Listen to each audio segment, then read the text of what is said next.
Uma boa noite. Estamos iniciando mais um culto aqui na comunidade de Confissão Luterana de São Bento do Sul Centro. Eu sou o Paulo e quero saudá-los nesta noite com a palavra bíblica do Salmo 23, versículo 1, que diz: O Senhor é o meu pastor, nada me faltará. O Senhor é o meu pastor, nada me faltará. Pela fé, Davi declara que nada lhe faltará, pois Deus é o seu pastor. Nosso bom pastor promove amorosamente o que precisamos nesta vida, mas muitas vezes não reconhecemos os dons que nós temos e que vêm dele. Em vez disso, focamos sobre as coisas que queremos e que não precisamos. Como é maravilhoso saber que o nosso bom pastor não nos negará as suas bênçãos, que ele cuida dessas necessidades e, melhor ainda, ele nos dá o seu próprio Filho. Nós celebramos esse culto em nome de Deus, que é Pai, Filho e Espírito Santo. Amém. A palavra do Salmo 23 nos diz: O Senhor é meu pastor, nada me faltará. Ele me faz descansar em pastos verdes e me leva a águas tranquilas. O Senhor renova as minhas forças e me guia por caminhos certos, como Ele mesmo prometeu. Ainda que eu ande por um vale escuro como a morte, não terei medo de nada, pois Tu, ó Senhor Deus, estás comigo. Tu me proteges e me diriges. Preparas um banquete para mim, onde os meus inimigos me podem ver. Tu me recebes como convidado de honra e enches o meu copo até derramar. Certamente a tua bondade e o teu amor ficarão comigo enquanto eu viver. E na tua casa, ó Senhor, morarei todos os dias da minha vida. Amém. O Salmo 23 é um salmo de gratidão, no qual um coração cristão louva e agradece a Deus por ensiná-lo, por mantê-lo no caminho certo, confortando-o, protegendo-o em todos os perigos através da sua santa palavra. Quero convidá-los neste momento a termos uma palavra de oração. Assim como você está, peço que baixe sua cabeça, feche seus olhos. Queremos orar neste momento. Amado Deus e Pai, Tu tens nos ensinado o caminho certo, nos confortando e nos protegendo de todos os perigos através da Tua palavra. Porém, nós confessamos a Ti, Senhor, que temos buscado resolver os nossos problemas por nossas próprias forças. Quando nos deixamos levar pela desconfiança e autoconfiança, não permitimos o agir do Teu Espírito Santo em nossas vidas. Por isso nos achegamos à Tua presença e clamamos por misericórdia e perdão. Ó Deus, perdoa a nossa desconfiança, nossa falta de fé. Conduz nossa vida para que em Ti encontremos paz, esperança, consolo e cuidado. Para isto te pedimos, perdoa nossas culpas em nome de Jesus Cristo. Amém. A palavra do Senhor nos diz: agrada-se o Senhor dos que o temem e dos que esperam a sua misericórdia. Agrada-se o Senhor dos que o temem e dos que esperam a sua misericórdia. Ele promete: eis que faço nova todas as coisas. Em vista da nossa confissão e confiando na promessa do perdão de Deus, nós podemos ter a certeza de que os nossos pecados foram perdoados, em nome de Deus, que é Pai, Filho e Espírito Santo. Amém. Convido para uma palavra de oração. Nosso Senhor e Deus, te agradecemos porque mesmo em tempos difíceis, Tu permites que ouçamos a Tua palavra e nos concede o Teu grande amor e a Tua misericórdia que nos alcança a cada dia. Derrama Teu Espírito Santo sobre nós e faz com que nosso coração e nossa vida sejam tocados por Teu amor, através da palavra que iremos ouvir. Isto te pedimos em nome do Teu Filho Jesus Cristo. Amém. Em preparação para a palavra, cantamos o hino Buscai Primeiro.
Que a graça do nosso Senhor Jesus Cristo, o amor de Deus o Pai e a comunhão do Espírito Santo sejam com todos vocês.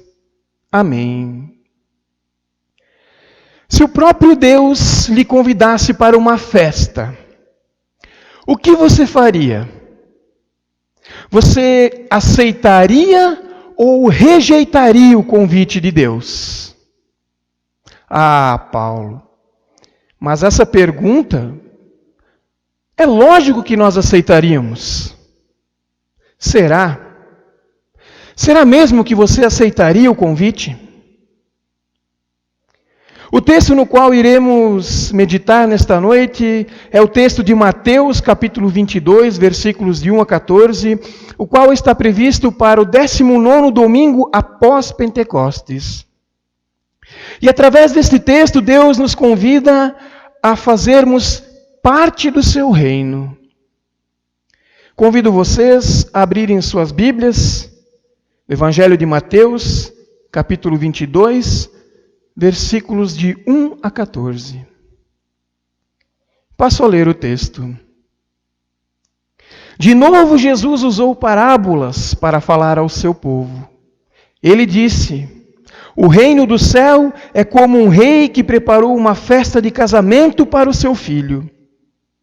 Depois mandou os empregados chamarem os convidados, mas eles não quiseram vir. Então mandou outros empregados com o seguinte recado: digam aos convidados que está tudo preparado para a festa. Já matei os bezerros e os bois gordos, e tudo está pronto. Que venham à festa. Mas os convidados não se importaram com o convite e foram tratar dos seus negócios. Um foi para a sua fazenda e o outro para o seu armazém. Outros agarraram os empregados, bateram neles e os mataram. O rei ficou com tanta raiva que mandou matar aqueles assassinos e queimar a cidade deles. Depois chamou os empregados e disse: a minha festa de casamento está pronta, mas os convidados não a mereciam. Agora vão pelas ruas e convidem todas as pessoas que vocês encontrarem. Então os empregados saíram pelas ruas e reuniram todos os que puderam encontrar, tanto bons quanto maus. E o salão de festas ficou cheio de gente. Quando o rei entrou para ver os convidados, notou um homem que não estava usando roupas de festa e perguntou: amigo, como é que você entrou aqui sem roupas de festa? Mas o homem não respondeu nada. Então o rei disse aos empregados: amarrem os pés e as mãos deste homem e o joguem fora, na escuridão. Ali ele vai chorar e ranger os dentes de desespero. Jesus terminou dizendo: pois muitos são convidados, mas poucos são escolhidos. Até aqui a palavra do Senhor. É importante percebermos que o nosso texto é a terceira da série de parábolas estreitamente interligadas que Mateus relata desde a entrada de Jesus no templo em Jerusalém, no capítulo 21, até a saída de Jesus do templo e seus últimos dias em Jerusalém, no capítulo 24.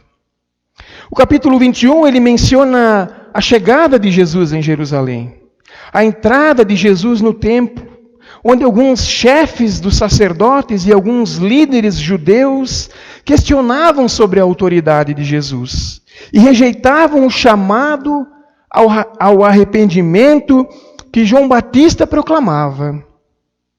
Enquanto a parábola dos 2 filhos e a parábola dos lavradores maus tinha repreendido os líderes porque eles estavam se esquivando de exigências de Deus, esta parábola em questão, ela levanta uma acusação muito grave, no qual os líderes do povo estão recusando o convite de Deus.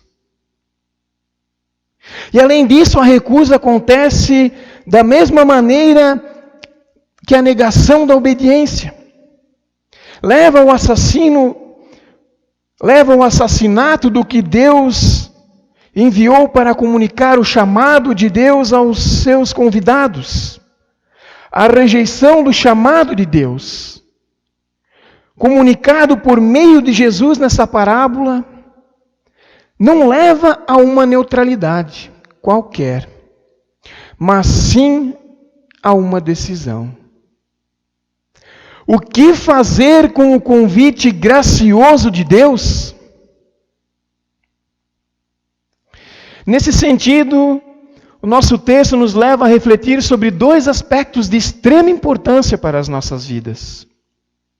E o primeiro aspecto fala sobre rejeitar o convite de Deus. A imagem que descreve o reino dos céus no versículo 2 é do cotidiano. Um rei preparando uma festa de casamento para o seu filho.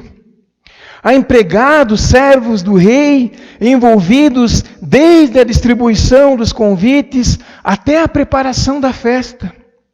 A festa tem fartura, bezerros, bois gordos e um belo e grande local para a sua realização.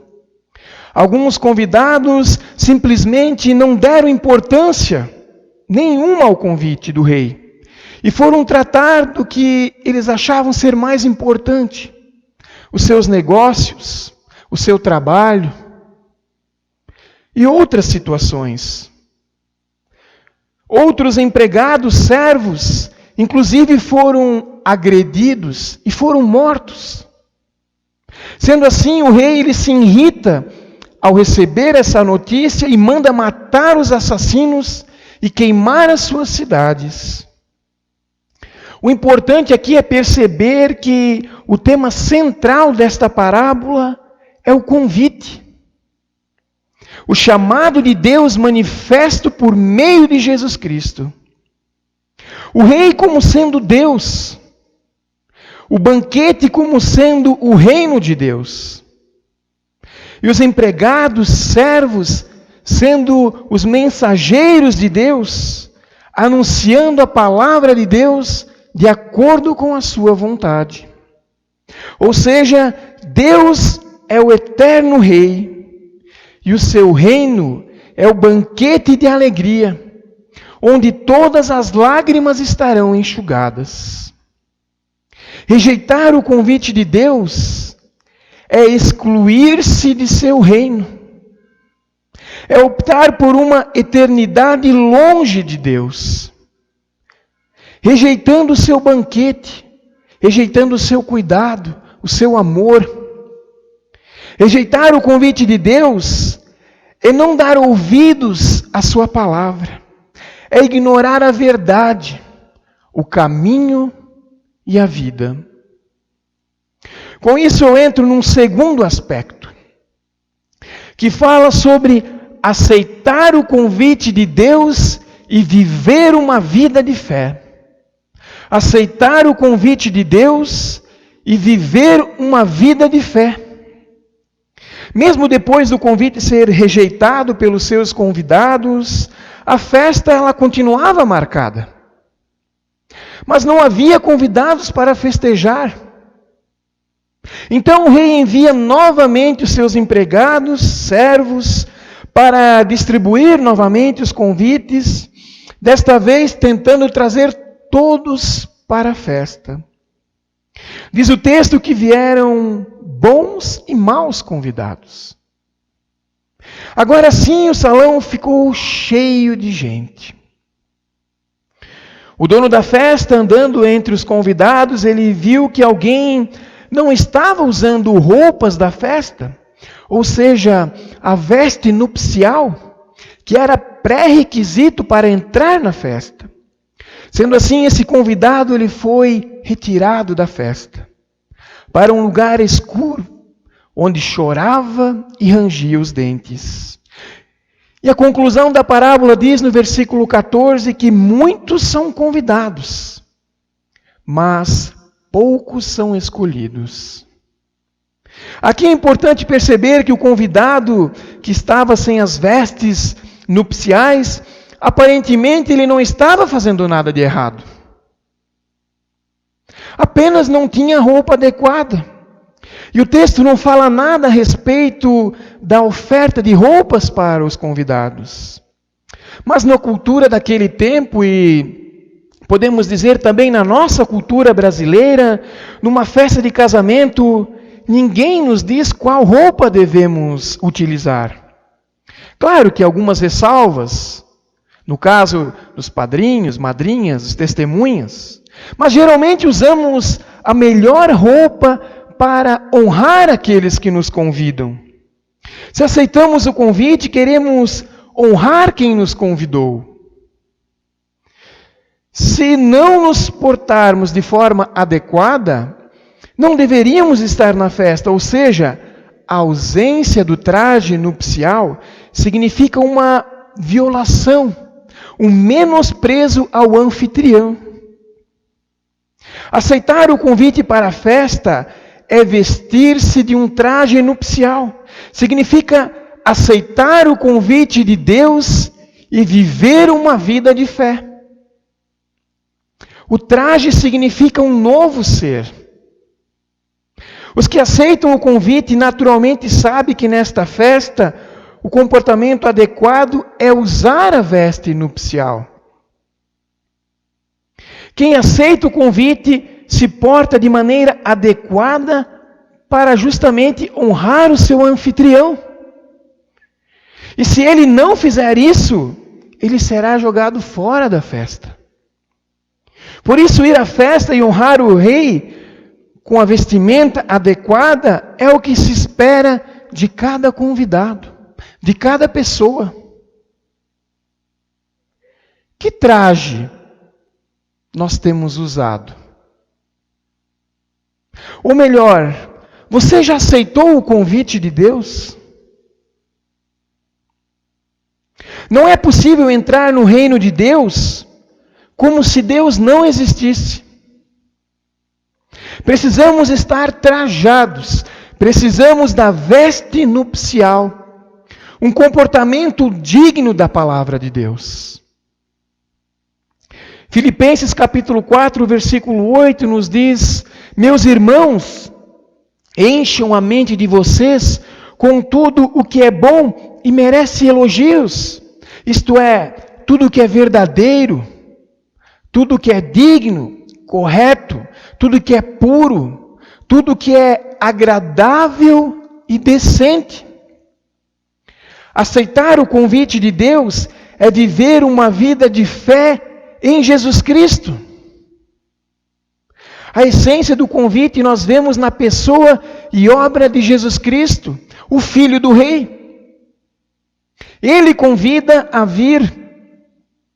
A Ele os cansados, os sobrecarregados. Ele tem piedade de todos. Ele oferece sua graça, dando o perdão, dando a vida, a salvação. Caso você tenha aceitado o convite de Deus, o Rei, não ouse ignorar a veste nupcial, pois ela é e faz parte do reino de Deus. É vida nova doada por Jesus Cristo. Ignorar a veste nupcial é fechar os olhos para um novo ser, persistindo na sua maneira própria de viver, ou seja, a sua própria religiosidade. É dizer, eu faço do meu jeito, a vida é minha, e sou eu que dito as regras. Isso é fazer de conta que pertence ao reino de Deus, porém, não obedece à vontade do rei, não obedece à vontade de Deus.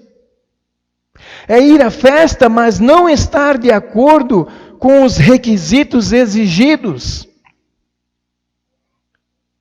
E é por esses motivos que Jesus termina a parábola no versículo 14 dizendo: pois muitos são convidados, mas poucos são escolhidos.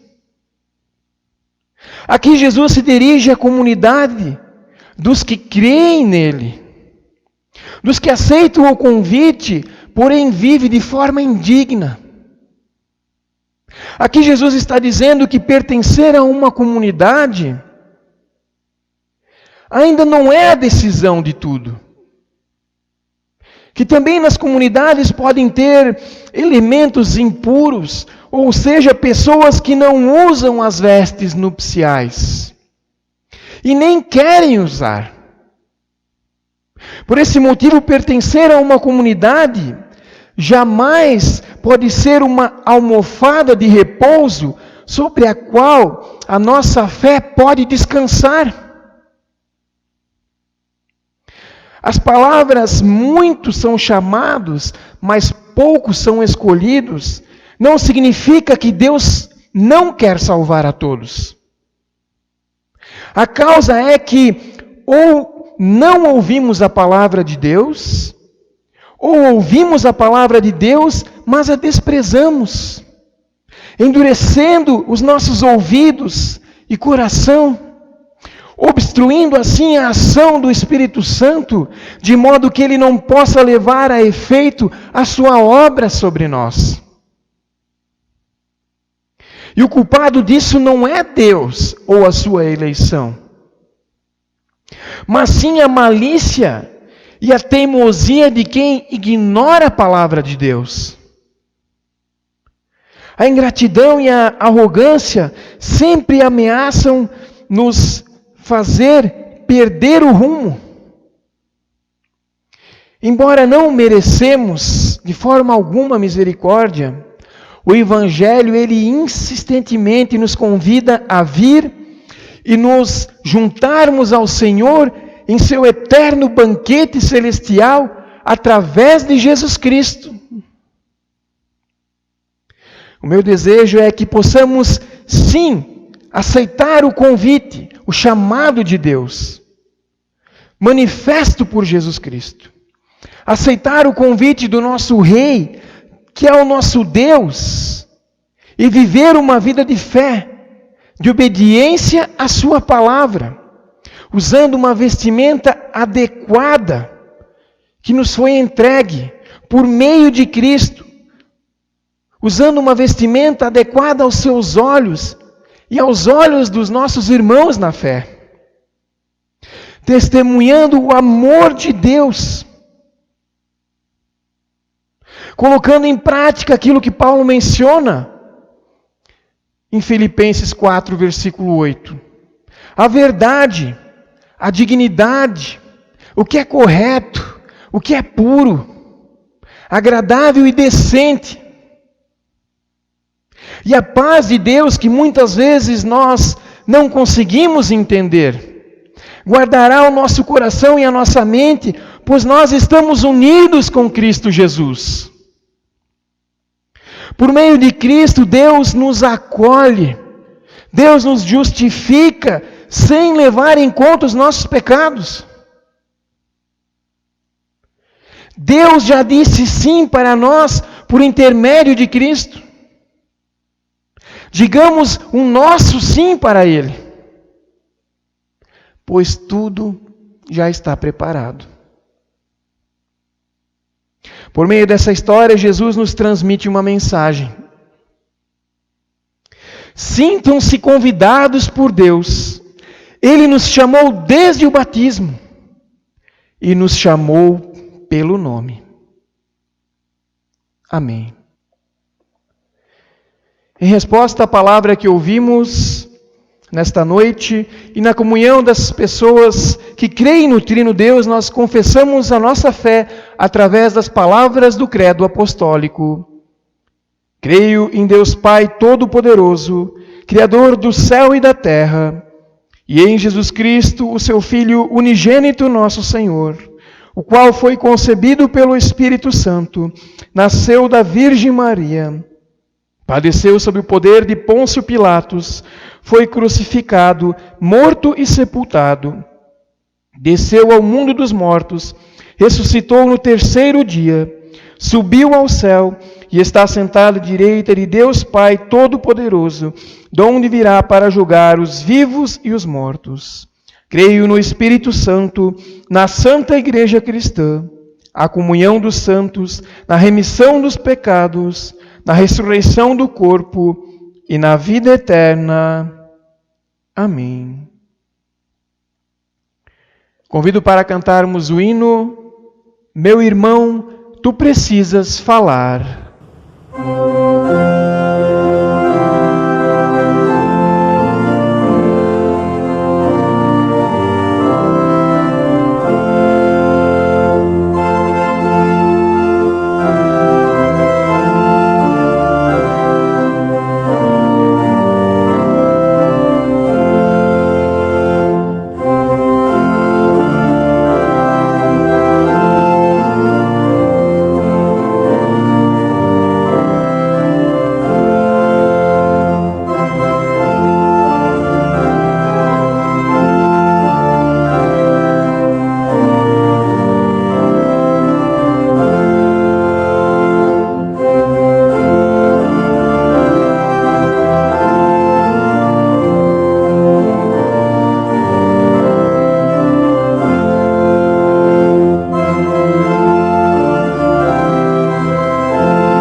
Queremos ter neste momento a oração final, um momento também de intercessão, onde lembramos de pessoas enfermas, pessoas acamadas, pessoas enlutadas, pessoas passando por momentos difíceis em suas vidas. Oremos. Misericordioso Deus, agradecemos-te por nos permitires chegar a Ti em oração como filhos que chegam a seu Pai. Colocamos, Senhor, na Tua presença as nossas preocupações grandes e pequenas. Colocamos nas Tuas mãos as pessoas que passam por dificuldades em suas vidas. Pessoas doentes, pessoas enfermas e enlutadas.